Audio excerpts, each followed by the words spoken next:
আম্মা জান আয়েশা বললেন, ইয়া রাসূল, এটা কেমন কথা? কারো গায়ে যদি ড্রেস না থাকে তো সবাই লজ্জা পাবে না? একে অন্যকে দেখে হাসাহাসি করবে না? আরশ হচ্ছে মহাবিশ্বের সবকিছুর উপরে এটার অবস্থান। আমরা খালি চোখে উপরে কি দেখি? আকাশ। আসলে আমরা আকাশ দেখি না, এটা দেখি মহাশূন্য, স্পেস। প্রথম আকাশ যে কত বড় তার কোনো হিসাব নাই। এই যে পৃথিবী থেকে সূর্য 13 লক্ষ গুণ বড়, পুরো পৃথিবীটাই তো আমাদের দেখার সুযোগ হয়নি।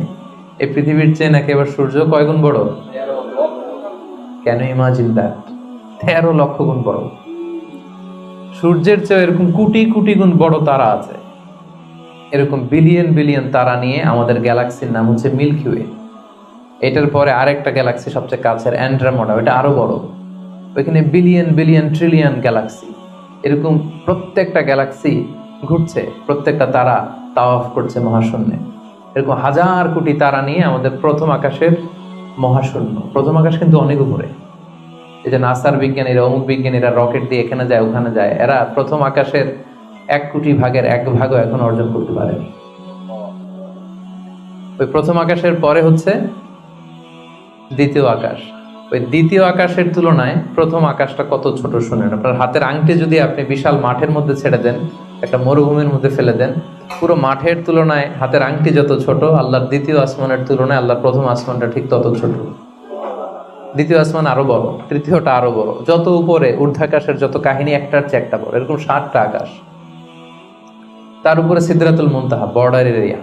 তার উপরে লা জামান লা মাকান, ওইখানে সময়ের হিসাব নাই, স্পেস নাই, সময় নাই। কারণ আল্লাহর সময় দিয়ে বাঁধা যায়? আমাদের যেমন বসতে জায়গা লাগে, আল্লাহর পজিশন নিতে কি জায়গার প্রসঙ্গটা আসে না? কারণ লাইসা কামিসলিহি শাই, উনি কারো মতো না, উনি উনার মতো। ওয়ালাম ইয়াকুল্লাহু কুফুয়ান আহাদ, তার মতো কেউ নাই। তো তিনি কার মতো? তিনি তার মতো। তার মতো কেউ নাই, তো তিনি কার মতো? তিনি তার মতো। তার উপরে হচ্ছে আল্লাহর কুরসি, তার উপরে আল্লাহর আরশ, সেখানে আল্লাহর পর্দা। এই পর্দার পেছনে আল্লাহ তাআলার সত্তা। আমাদের বাড়ির পর্দাগুলো কি দিয়ে তৈরি বলেন তো? কাপড় দিয়ে। আল্লাহর পর্দাগুলো আলো দিয়ে তৈরি, নূরের পর্দা। পর্দাটাই আলো। এজন্য সাহাবারা জিজ্ঞেস করেছিলেন, ইয়া রাসূলুল্লাহ, হাল রাআইতা রাব্বাক, আপনি কি মেরাজের রাতে আপনার রবকে দেখেছিলেন? রাসূল সাল্লাল্লাহু আলাইহি ওয়াসাল্লাম বলেছিলেন, নূরুন আন্না আরাহু, উনি তো নূর, আলোর পর্দা, চোখ ঝলসে যাওয়ার মতো অবস্থা, আমি কিভাবে দেখবো? তার মানে সরাসরি দেখেননি। আল্লাহ তাআলার সাথে সিক্রেট মিটিং হয়েছিল, কনভারসেশন হয়েছিল, কথাবার্তা হয়েছিল। তার উপরে হচ্ছে আরশ। ওই আরশের ছায়ার নিচে কিয়ামতের ময়দানে আল্লাহ তাআলা 7 শ্রেণীর ব্যক্তিকে স্থান দিবেন। কয় শ্রেণীর? 7 শ্রেণীর ব্যক্তিকে স্থান দিবেন। যে দিনটা হবে 50 আলফা সানাহ মিম্মা তা'উদ্দুন, 50,000 বছরের সমান একটা দিন, কিয়ামতের দিন। 50,000 বছর। মানুষগুলো সব হয়রান হয়ে যাবে। ইহশারুন নাসু ইয়াউমাল কিয়ামাতি হুফাতান উরাতান মুশাতান গুরলা। রাসূল সাল্লাল্লাহু আলাইহি ওয়াসাল্লাম বললেন, প্রতিটি মানুষ হুফাত, কারো পায়ে জুতা নেই। আমাদের প্রত্যেকের জুতা আছে না আজকে? সেদিন জুতা থাকবে না। উরাতান, নেকেড, উলঙ্গ। গাড়ি নাই, কিছু নাই, ঘোড়া নাই, গুরলা, জন্মদিনের পোশাকে সবাই পাগলের মতো। আল্লাহ রাসূল সাল্লাল্লাহু আলাইহি ওয়াসাল্লাম বললেন, লিকুল্লি ইমরিইম মিনহুম ইয়াওমা ইদিন শাআনু ইউগনি। আয়েশা, সেদিনটা এত ভয়ঙ্কর হবে যে অন্যের কি অবস্থা এটা চিন্তা করতেই সে ভুলে যাবে। নিজের অবস্থা নিয়ে এত পেরেশানিতে সে থাকবে, ঘর্মাক্ত, ক্লান্ত, শ্রান্ত, পেরেশান।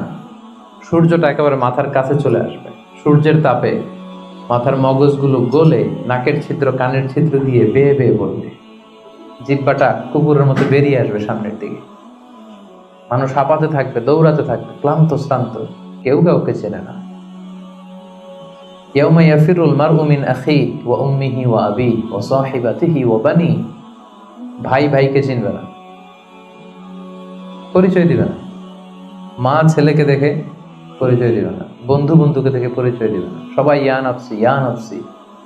ওই ভয়ঙ্কর দিনে আল্লাহ তাআলা 7 শ্রেণীর লোককে তার আরশের নিচে ছায়া দিবেন। আমরা কি চাই না যে আমরা ওই 7 শ্রেণীর অন্তর্ভুক্ত হই? আমরা আল্লাহ তাআলার কাছে কামনা করি আমরাও যেন সেই 7 শ্রেণীর অন্তর্ভুক্ত হয়ে সে ভয়ঙ্কর দিনে আল্লাহ তাআলার আরশের নিচে ছায়া পেতে পারি। আরো জোরে আমরা সবাই পড়ি আমিন।